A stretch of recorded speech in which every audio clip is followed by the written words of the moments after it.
Hello again, and welcome back to episode 32. Nothing in common. So I want to continue down some of the questions that I had with Gerard, who's again top rep in San Antonio. And Gerard was saying, hey, listen, how do you build a relationship with people? Okay, you're recruiting, you're developing a team. How do you do this with people that you don't have a lot in common with? And that really struck a chord for me, because I remember as a new person in the business, I mean, if you looked at me and then you looked at my team, you'd say, yeah, they're all kind of twins. So if I'm interviewing a young man interested in chasing girls and going to basketball games, I mean, you're my guy. If you're not in that small little zone, then I had a difficult time developing rapport and relationships. So obviously, if I wasn't going to stretch my comfort zone, if I wasn't going to grow, it's going to take me about 1,000 interviews or recruits to find that small little demographic that I was looking for. So obviously, I got to expand. And so I remember this was one of those little light bulbs kind of going on for me. I remember taking a new trainee in the field. And in between doors, there's some small talk, So, hey, what are you interested in? Not much. I mean, you interested in sports? No, not really. Okay, I guess we can't talk about a plethora of things there. How about girls? You interested in girls? No, not really. I'm like, oh, okay. Interested in video games? No, not really. So the day is going on. Now, again, I'm engaged in the act of selling and, again, trying to create rapport in between the customers, and I'm striking out. Like, we're going nowhere. And I remember we're in the field, we're in a residential area, and a car drives by. You could hear this car driving by, this loud, muscular sounding car. And again, just the look on this trainee was just like he's watching this car like a hawk. And so then I'm like, oh, so are you interested in cars? Oh, yeah.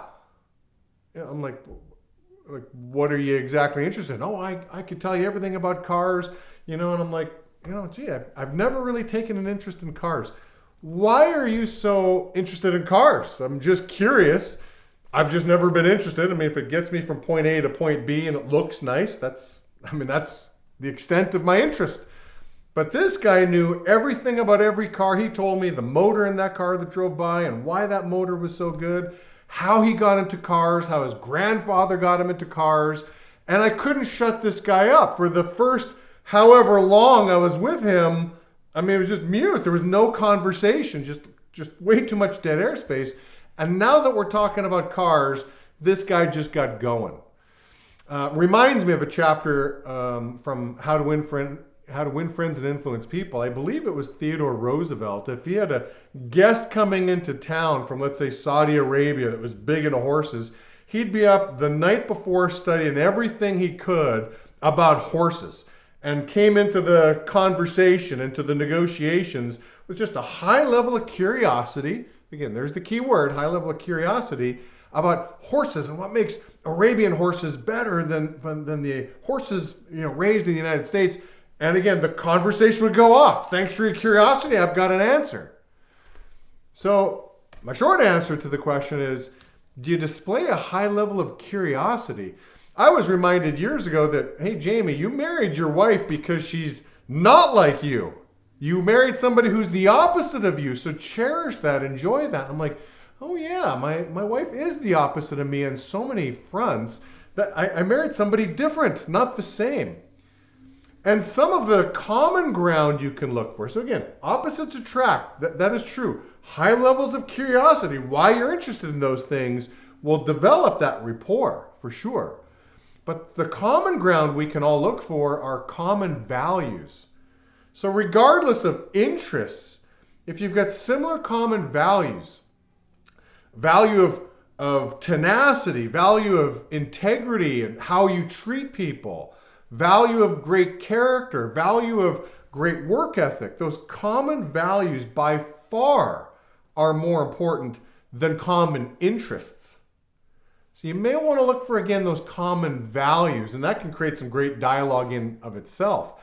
But if you are coming across people that just aren't like you, And most people are not like you. Are you curious? Are you curious why they are the way they are? Are you curious why they're interested in the things that you're not interested in? That high level of curiosity, again, builds rapport, builds relationships. And again, the common values is what you build the long-term partnerships and relationships with. So I hope that helps, Gerard. I think it's a great question. I will talk to you all very soon.